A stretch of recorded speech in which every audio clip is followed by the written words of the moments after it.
Une drôle de traversée en toute légèreté, mais il ne faut pas s'y tromper. Derrière cette fluidité se cache un entraînement physique intensif et surtout un art martial qui puise ses origines en Amérique du Sud.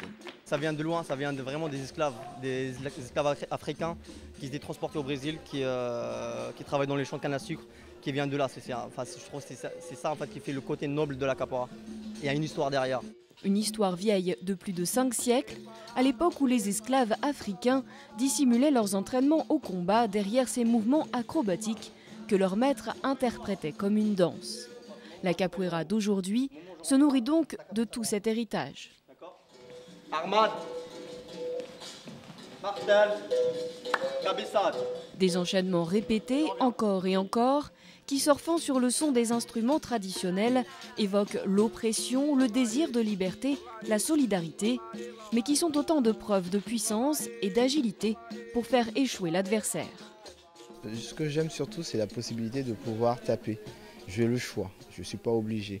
Et j'aime bien ce côté, je peux te taper si je veux, mais si je ne te tape pas, ça veut dire qu'en fait je suis dans l'esprit du jeu, quoi.